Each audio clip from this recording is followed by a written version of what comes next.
Nós temos na noite de hoje a alegria de recebermos o Rogério Borba, ele que é o presidente da Sociedade Espírita André Luiz de Camboriú, e nos traz o tema Filho Pródigo.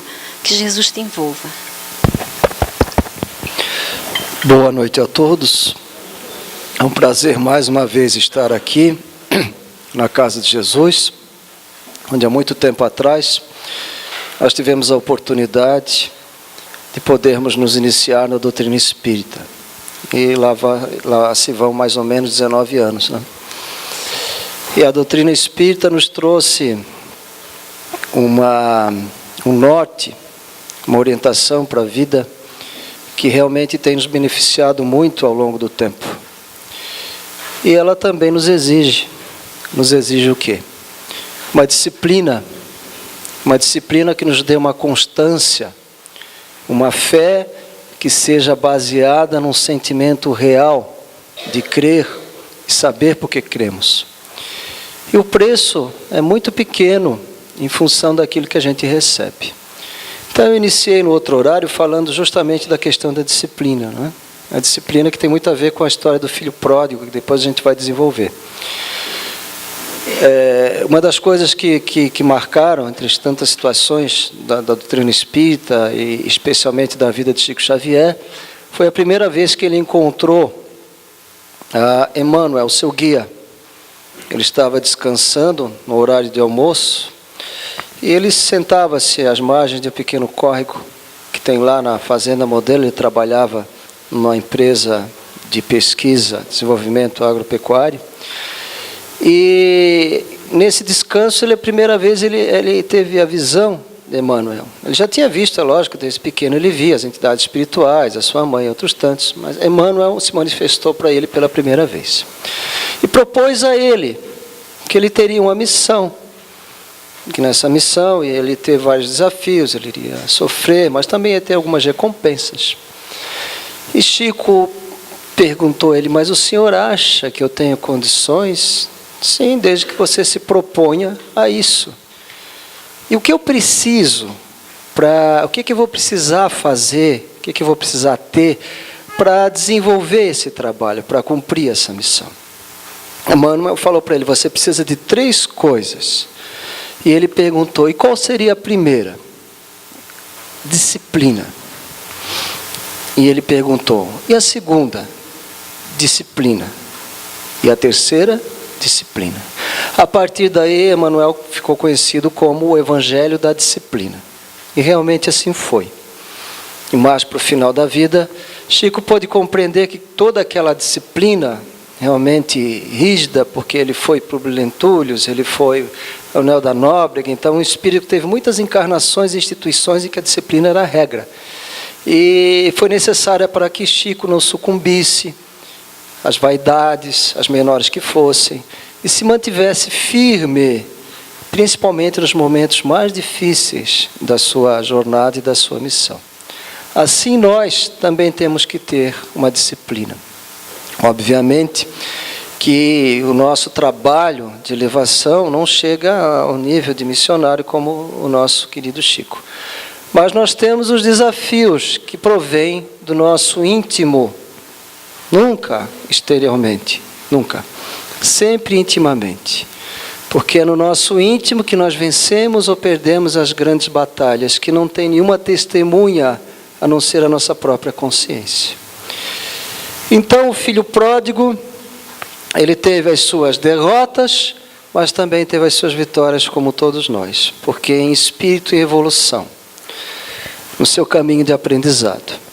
Eu faço então a analogia do filho pródigo com a própria trajetória da chispa divina, do espírito puro, como a gente fala na doutrina espírita, nasce puro, ignorante, e mergulha na matéria, transita entre os vários reinos, até regressar consciente de si próprio, da sua origem divina, e poder partilhar toda a herança divina que ele tem com a consciência já completamente adulta.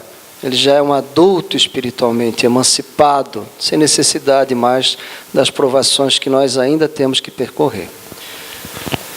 Então a história do filho pródigo, a parábola, começa na primeira etapa, a primeira parte dela é a partida. Então o filho chega ao pai e diz a ele: pai, quero a minha parte da herança. Qual seria essa herança? A herança é todo o potencial que Deus nos proporciona para que nós possamos progredir e evoluir. São os instrumentos da inteligência, da saúde física, do benefício da cultura que adquirimos ao longo do tempo, todos os potenciais inatos ao ser humano. Essa herança ele queria, porque ele queria partir para um país distante. Ele não queria ficar ali na convivência do pai, porque ele não aceitava as regras, o regramento, a disciplina que o pai lhe exigia. Embora nada lhe faltasse, ele tivesse a segurança, mas ele queria experimentar, experienciar. E como o filho mais jovem, né, sempre geralmente é o mais rebelde, né, é o mais insubmisso, ele quer ir para o mundo, ele quer sentir as sensações, os prazeres, quer conquistar aquilo que ele julga ser a verdadeira liberdade. E por falar em liberdade, a gente está justamente numa época muito oportuna para discutir o que realmente liberta o homem. Será que são as facilidades tecnológicas que o dinheiro pode comprar? Será que isso torna o homem mais livre? Ou será que isso escraviza mais? Será que cria nele mais necessidades, mais apegos materiais? Nós não estamos pregando aqui uma volta ao primitivismo, né, ao homem natural, como muitos pregaram no iluminismo, a vida bucólica, não. Nós estamos falando de consciência evoluída para uso racional, lógico, moralizado e moralizante de todos os instrumentos que a ciência nos coloca à disposição. Porque o que importa é a maquininha que está por trás da máquina, né? Como sempre se diz, né? O problema não é o carro, é a maquininha que está por trás do volante, que provoca os acidentes, que provoca as imprudências. E isso tem a ver com o espírito comanda o corpo comanda a máquina. Então nós temos que trabalhar na essência, o resto é consequência, o resto é instrumento. Então ele queria essa herança e ele queria partir para um país distante. O país distante simboliza o quê? Quanto mais eu vou em busca da matéria, dos prazeres materiais, mais eu me distancio da pureza, da moralidade, do Pai, do reino de Deus. E mais a minha moral se torna flexível, se torna permissiva, né? Porque a estrada do prazer moral ela é larga, ela é convidativa, né, no seu início, e por isso muitos por ela entram, é a chamada porta larga. E a estrada do bem, como exige a disciplina de Emmanuel, né, que ele colocou para Chico, poucos se propõem a essa questão da disciplina, né, que é uma coisa totalmente interna, não é verdade? E por isso ela se torna um pouco menos atraente, porque ela é muito menos permissiva, muito menos flexível do que aquela que nos oferece uma série de vantagens imediatistas e de confortos imediatos. Após a partida, com a herança que ele recebeu, e percebam bem que o pai não o forçou a ficar, não o chantageou, não colocou empecilhos, não tentou prendê-lo, não tentou negar a herança a ele. Por quê? Por que ele cedeu? Porque como pai, ele sabia que aquele filho inexperiente, ele iria logicamente errar, mas ele tinha o direito à sua herança, então ele respeitou o livre-arbítrio, né? O direito mais sagrado do ser humano é o livre-arbítrio. Ele sabia que ele iria aprender através do livre-arbítrio. Ele não queria que ele o sofresse, é evidente. Mas ele percebeu que era inevitável, porque é uma experiência que o livre-arbítrio dele pedia, para conquistar, então, a própria sabedoria, a própria consciência do que é melhor, do que realmente tem valor. Por isso que ele não negaciou a herança e a deu ao seu filho. Ele pôs-se, então, a um país distante, e lá ele desperdiçou os seus bens vivendo de forma irresponsável, né? Então nós temos aqui as pessoas bebendo, o sexo desregrado, os apegos materiais, o lazer, né? O lazer autodestrutivo, né? aquele lazer que não promove a saúde, muito pelo contrário, a doença, né, de todos os tipos, porque é baseado muitas vezes em substâncias tóxicas, em álcool, em exageros de toda sorte. E ele começou a dissipar então a herança. Ele dissipou a saúde, ele dissipou a sua inteligência, sem a usar para fins produtivos e positivos, mas para fins negativos, como aqueles que vêm ao mundo com boas condições de estudo, intelectuais, cientistas, e que ao adquirir esse potencial, desenvolver essa herança, usam para manipular os fracos, explorá-los. E aí eles pegam essa herança e dissipam, gastam no sentido de produzir. Em vez de construir o reino de Deus, eles começam a produzir o caos na sociedade. O caos que eles próprios vão se envolver e vão ser engolfados e engolidos por esse mesmo caos. Então nós temos a parte da dissipação. Após a dissipação, por uma lógica natural, vem a penúria. A penúria, ela tem como fator mais positivo a transformação da consciência. A penúria é o que a gente pode colocar como um momento do sofrimento maior, daquele momento em que a criatura deu-se conta de que todo aquele potencial, de que toda aquela herança foi-se. E as oportunidades que ela proporcionava, aquela herança, foram embora com ela. Restou o quê? O sofrimento, a falta, a desilusão. É o caso daquela pessoa que, quando rica e prestigiada na sociedade, tinha suas festas, os seus banquetes, vivia cercado, ele tinha 400, 500 amigos, né? E se sentia muito feliz por isso. E quando ele perde o dinheiro, quando ele perde o prestígio, ele percebe quão ilusório é o poder, quão ilusório é os prazeres que a matéria pode colocar à sua frente. Isso me faz lembrar uma história, uma notícia real. Quando a viúva do general Costa e Silva conseguiu ir de ônibus do Rio de Janeiro até Brasília e no gabinete, isso relatado pelo próprio, a época gabinete do presidente José Sarney, ela pediu encarecidamente uma ajuda porque ela estava passando por uma situação extremamente difícil, penosa. E José Sarney escreve: naquele momento, diante daquela senhora que pedia aquela ajuda, que tinha vindo do Rio de Janeiro de ônibus, que foi esposa de um dos presidentes da República, na época da ditadura, um general, eu percebi como é efêmero o poder. E efêmera são todas as conquistas da matéria. Efêmera foi a herança do filho pródigo. E principalmente pelo mau uso que ele fez, pela dissipação, pela falta de consciência. Não é a matéria em si, mas o uso que se faz dela. Então a consciência é a base de tudo. Uma consciência esclarecida, todos os instrumentos que ela dispor na sua vida, ela vai produzir o bem, a bonança. Então seja um conhecimento intelectual, seja posses materiais, seja cargos políticos ou de liderança. Então o que sai de uma mente moralizada e evangélica só pode ser o bem, porque uma árvore má não pode dar bons frutos, assim como uma boa árvore não pode dar maus frutos. É isso que está no Evangelho.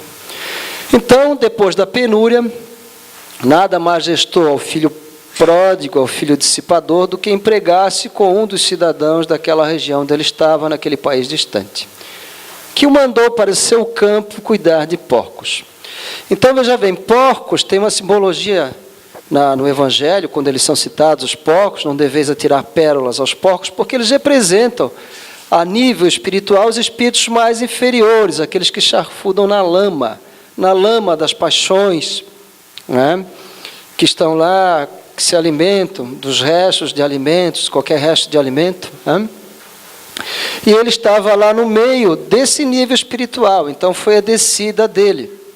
Quando a gente percebe, por exemplo, os espíritos que descem aos umbrais, que vão estar lá naquela situação, aqueles espíritos que muitas vezes, por dissipação, vão estar aí na rua, como moradores de rua, em todas as metrópoles, muitas vezes, já se fez pesquisa, são pessoas que tiveram posses, já se encontraram pessoas que foram ricas, que viveram na alta sociedade, e foram parar naquele nível que a gente coloca como o nível mais baixo socialmente, de moradores de rua, de pessoas que não têm mais nenhuma perspectiva de vida, aparentemente, e muitas vezes pelo seu próprio mau uso do livre-arbítrio.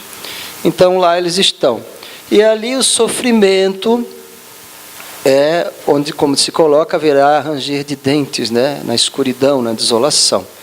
Mas, por outro lado, é esse sofrimento acerbo que desperta na criatura consciência por algo melhor. Então, ela traz na sua memória, como nós todos trazemos, aquela origem nossa, paternal, que é espiritual, que não é de sofrimento, que não é de penura, mas que é de abundância. Como Jesus disse, vim para que tivesses vida e abundância. Não vida na penura e no sofrimento.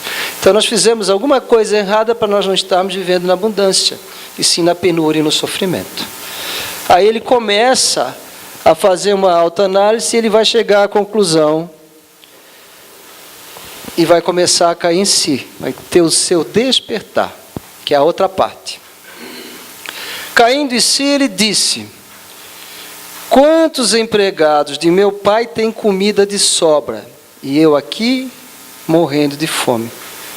Então ele percebe que na casa do pai, até aqueles que não eram como ele, filho dileto, filho amado, tinham muito mais do que ele. Por quê? Porque se submeteram à disciplina do trabalho, às ordens do pai, e estavam felizes naquilo que faziam.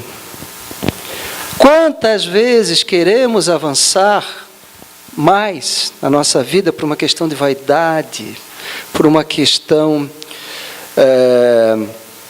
de ambição material, e procuramos mais, e nesse mais nós perdemos ainda aquilo que nós já tínhamos, porque aquilo que nós tínhamos às vezes era o suficiente, mas a nossa vaidade, a nossa ânsia material, assolada por uma doutrina baseada no consumo, em que julga as pessoas pelo que elas têm e não pelo que elas são, a gente quer ir atrás dessa herança material e dissipamos a nossa herança divina. Então vem a crise, vem a perda e vem o despertar. Caindo em si, ele disse: quantos empregados de meu pai têm comida de sobra, e eu aqui morrendo de fome, dividindo a comida com os porcos, no nível mais baixo que ele poderia chegar. Esse é o despertar. Após o despertar, nós temos o reencontro. Então, o despertar e o reencontro é aquela fase em que a criatura começa a mudar seus valores existenciais, em que ele começa a perceber o que é matéria, o que é espírito, dai a César o que é de César, e a Deus o que é de Deus. Então ele separa, ele percebe, começa a perceber que ele tem uma essência espiritual, e que essa essência espiritual não se tornará satisfeita nem feliz com algo que é material, que é de natureza diversa, não é verdade? E ele vai então o caminho de volta, ele começa a refazer. Aquele caminho de dissipação, ele começa a voltar, então ele começa a refazer. São as reencarnações reparadoras, que nós já temos consciência que nós viemos fazer aqui, não é festa, não é dissipar, mas pelo contrário, é nos tornarmos conscientes da nossa filiação espiritual e buscar a volta à casa do Pai. Eu me porei a caminho e voltarei para meu pai, e lhe direi: Pai, pequei contra o céu e contra ti. Depois de tomarmos consciência do erro, é pedir o perdão. Pedir o perdão. Ou seja, se considerar realmente o agente do seu próprio sofrimento. Essa é outra etapa da evolução. Então, da primeira vez eu citei, vou citar de novo, a gente trabalha com atendimento fraterno há muito tempo. E em alguns casos, quando a pessoa começa a falar do problema dela, e o problema dela é a mãe, é o pai, é o patrão, é a empregada, é a vizinha, todo mundo, menos ela está longe ainda de conseguir resolver alguma coisa. Vai ficar estacionada ali um bom tempo. Lógico, não vai falar isso para ela, né? A gente vai incentivar, vai pedir para que ela ore, vai pedir para que ela venha assistir as doutrinas, né? Talvez dar um toquezinho aqui e acolá, dependendo de como está a criatura. Mas a gente percebe aquele caso, né, que Jesus já colocou, não é isso? O pior cego é aquele que não quer enxergar. Então, aquele que diz que não tem problema, ou que acha que o problema dele é os outros, ele não tem solução, né? Porque ele vai continuar gerando os fatores da sua infelicidade. Os outros são apenas o reflexo daquilo que ele faz. Se a pessoa passa 2, 3, 4 relacionamentos e nunca dá certo, ele vai dizer que o problema sempre foi os outros. Nunca foi ele, é complicado, né? Você tem que ser muito irracional, tem muito pouca capacidade de autocrítica para se achar livre de qualquer culpa, de qualquer responsabilidade. Se a pessoa tem um fracasso financeiro, material 3, 4 vezes, o problema é sempre do sócio, da conjuntura, é lógico que ele está errando. É óbvio, né? Que de repente ele está indo para um caminho que nem é para ele ir. Então, isso é autoconsciência para a autotransformação. Nós chamamos de reforma íntima. Sem reforma íntima não tem solução, porque enquanto você soma 2 mais 2, você não pode esperar outro resultado que não seja 4. E quem pode mudar a soma, os fatores, é você. Ninguém pode fazer isso. Só você pode resolver a tua equação. Cada um tem a sua equação para resolver. E a do outro, só ele pode resolver. Tá? Ninguém pode resolver o problema de ninguém. Pode ajudar, dar um conselho, mas depende do livre-arbítrio dele. Por isso que Jesus recomenda: sejais duro com você mesmo e brando com o julgamento alheio. Bem contrário que a gente faz. A gente é sempre bonzinho, a gente sempre acha desculpa para as nossas faltas, mas a gente é rigoroso com relação aos outros, né? A gente olhando de fora é sempre mais fácil, né, julgar o outro porque a gente não está no lugar dele. E com a gente sempre arranja uma desculpa, assim, né, para a gente não ficar assim tão malzinho, né, com a nossa consciência, a gente dá uma tapeada, arranja uma desculpa. Então estando ainda longe, seu pai o viu. E cheio de compaixão, correu para o seu filho e o abraçou. Isso aqui é uma coisa muito interessante. Estando ainda muito longe, isso quer dizer que a divina providência, o Pai, percebe em nós qualquer chispazinha, ideiazinha que represente um arrependimento, o início, um princípio, uma semente de mudança interior. Então ele está atento a qualquer mínima diferença que a gente tem no nosso pensar, no nosso agir, né? E cheio de compaixão, ele correu para o seu filho. Então, além de ele perceber, quando a gente já está no caminho de volta, com muita distância, né? Quando a gente já está começando a se transformar, ele vai ao nosso encontro. Esse ir ao nosso encontro quer dizer o quê? Colocar na nossa vida um amigo que vai nos dar um conselho, a oportunidade de um livro, de uma palestra, uma história que a gente ouve de alguém, e que nos faz perceber que o nosso problema não é tão grande assim, e que a gente está reclamando de ser motivo, e que a gente pode ser útil para a sociedade. Enfim, são N situações. O convite para fazer um trabalho voluntário, tá? Convite para conhecer alguma obra assistencial, ou uma viagem que vai transformar a tua maneira de ser, uma situação que tu vai conhecer. Então, são N, os caminhos são infinitos. E Deus está jogando a corda, está jogando a boia, está dando as sinalizações para você, que você está indo no caminho certo, você está voltando para a casa dele. Então, são as placas indicativas que nós devemos estar atentos, né? Alguns chamam isso de confirmação, né? Eu pedi uma oração para saber, teve uma confirmação, tive um sonho, porque o plano espiritual ele está sempre junto conosco, o Pai nunca nos abandona. Mentalmente ele sempre estava ligado ao Filho por amor, porque o amor não separa as pessoas, né? É o amor que as une, independente delas estarem presentes fisicamente ou não. Nós estamos vendo agora dia de finados, né? E nós sabemos que a ligação mais forte é com quem mais amamos. Então ele correu para o seu filho e o abraçou, foi o reencontro. Agora aqui, foi uma partezinha que eu tenho que refazer esse slide, porque eu esqueci de citar aqui que essa frase aqui é do filho mais velho, né? Depois que o novo chegou, o pai o recebeu com grande alegria, fez uma festa para comemorar a sua volta. E o mais velho que estava lá com ele, né, o mais velho representa o quê? Representa aquele espírito um pouquinho mais evoluído, que já é mais disciplinado, que não se rebelou contra o pai, que ficou ali trabalhando, cumprindo as ordens dele, né? E ele chegou para o pai e questionou o pai: há tantos anos que te sirvo, sem jamais transgredir uma ordem tua, e nunca me deste um cabrito. E agora este que estava aí, que dissipou a tua herança, tu estás fazendo uma festa para com ele?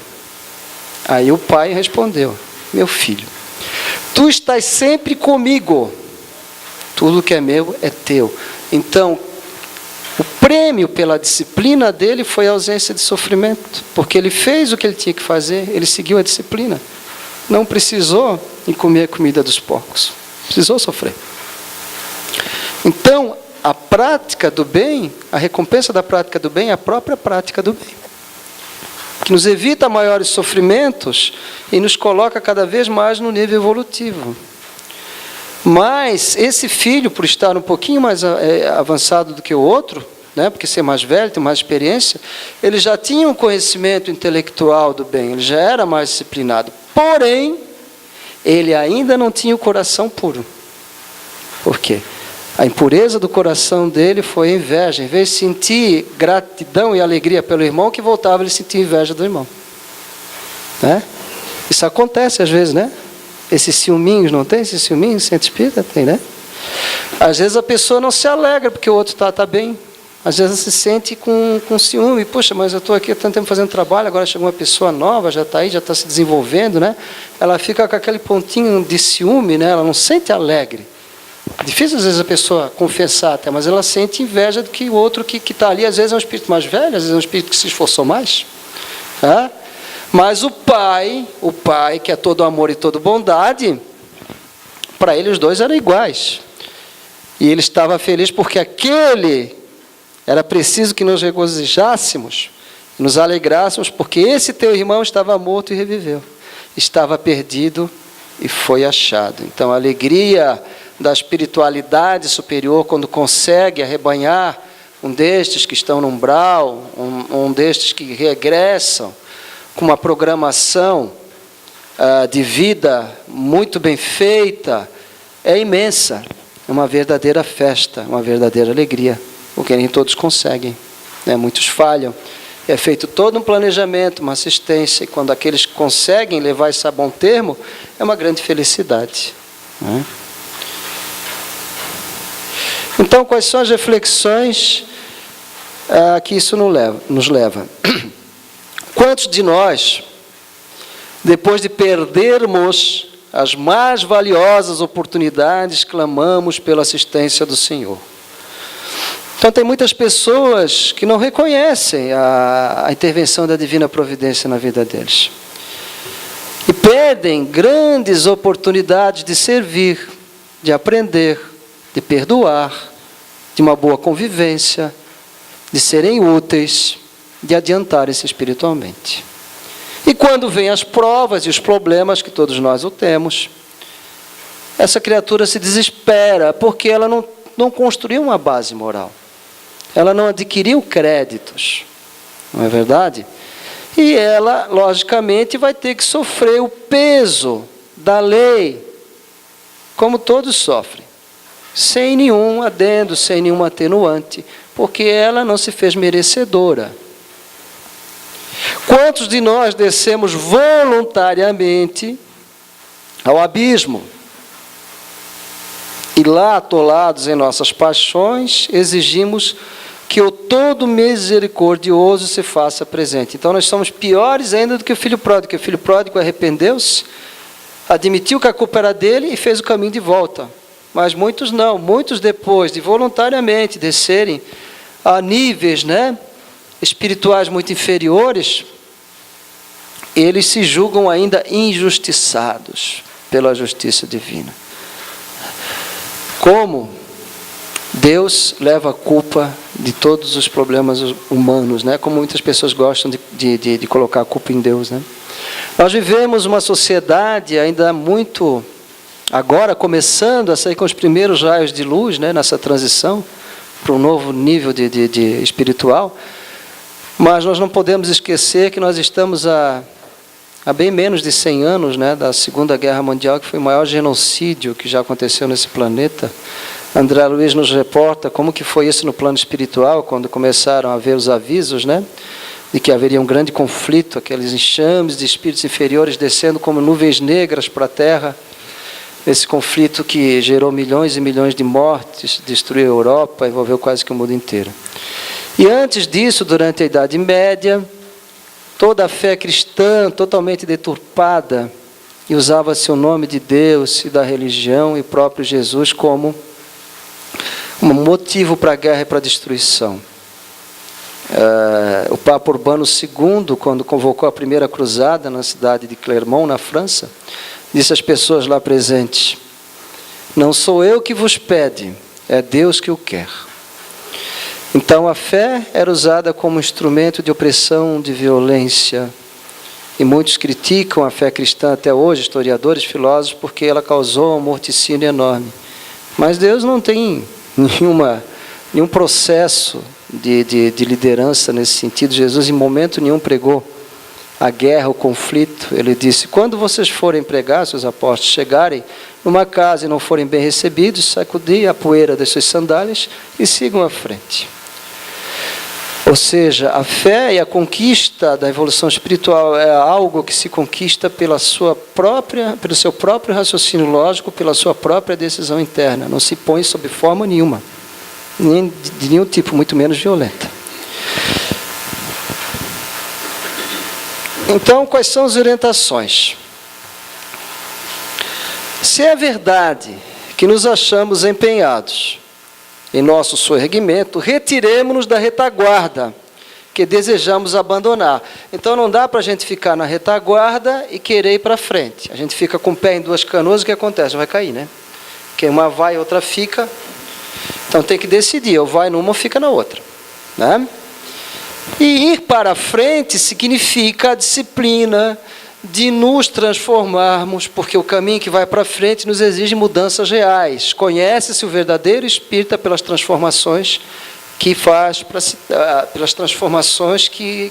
se melhorar, né? Pela melhoria que ele obtém, a cada dia um pouquinho melhor. Então essas transformações, quando elas são reais, elas exigem a vontade, elas exigem a determinação. Não, eu quero esse caminho, eu vou por ele. Eu sei que ele tem um preço e eu tenho que estar disposto a pagar. Porque se nos primeiros contratempos eu desistir e voltar, eu não vou ter o benefício dessas conquistas que eu quero. Não é verdade? Não é uma empolgação de um livro, de uma peça, de um workshop, de um seminário que vai me transformar. É um instrumento, é um princípio, mas é o dia a dia, a convivência, no trânsito, no trabalho, na família especialmente, né? E a gente sabe se nós nos transformamos pelo próprio depoimento das pessoas que nos conhecem há muito tempo. Se elas começam a nos ver com outros olhos, com uma pessoa mais tolerante, com uma pessoa mais disciplinada, com uma pessoa mais regrada, então nós realmente estamos passando algo diferente. Nós não estamos somando mais dois, estamos somando 2 mais 3, já estamos dando um resultado diferente. Algo mudou para melhor. E nós sentimos isso também. Se a gente olhar para trás, para quem está mais tempo na doutrina, ou no caminho de autoconhecimento, você vai perceber que você já foi uma pessoa muito pior, né? Então você tem como o incentivo continuar mais 10, mais 15, mais 20, com certeza você vai continuar melhorando, né? Você tem que investir nesse teu caminho. Se aspirarmos ao clima da vida superior,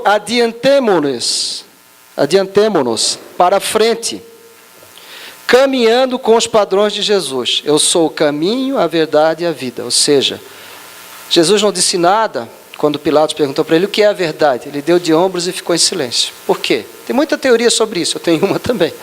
Porque a verdade é o que ele viveu.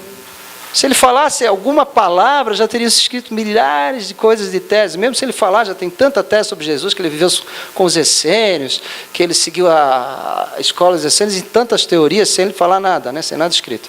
Imagina se ele tivesse dito alguma coisa. Quantas interpretações. Então ele disse, a minha verdade é a minha vida, aquilo que eu fiz é verdadeiro. Não é? Como Gandhi também falou. Gandhi foi questionado por um jornalista, qual é a mensagem que você tem para dar para a humanidade? Ele parou, pensou um pouquinho e disse, é a minha vida. Porque aquilo que eu não fiz, não adianta eu falar. Aquilo que eu fiz é verdadeiro. Porque um ato concreto, uma ação, ela não pode ser dissimulada, ela é verdadeira. Palavras, qualquer um pode falar, não é? Então, seguindo os padrões de Jesus, logicamente nós não estamos no nível dele, mas ele está lá, como um farol para a humanidade, como se diz no Espiritismo, e nós vamos buscando seguir aquela trilha, mais hoje, menos amanhã, mas nós sabemos o caminho que temos que ir. Aperfeiçoamento pede esforço. Levantar-me-ei, disse o moço da parábola, levantemo-nos e repitamos nós a mesma coisa. Vamos sair da poltrona, vamos buscar ser úteis, vamos deixar o conforto. Né? Enquanto tem saúde, enquanto luze a tua espada, como diz Emmanuel, te levanta e vai à frente. É melhor que a morte te encontre em trabalho do que sentado numa confortável poltrona. Chico, no final da vida dele, já dizia, faz mais sentido eu continuar aqui, até a minha voz não tem mais força para sair. Emmanuel, o Evangelho da Disciplina, não esqueça, disse para ele, enquanto tu tiveres força para orar em favor de alguém, mesmo que em pensamento, tua vida ainda tem utilidade. Ele, que tanto já fez, que tanto fez, imagina nós. Não é? Então, pede-se esforço. Não se pede que você faça uma obra monumental para abrigar não sei quantos órfãos. Não, se puder melhor, né? Mas, se não puder, faça aquilo que você tem. No momento, do teu lado, olha do teu lado.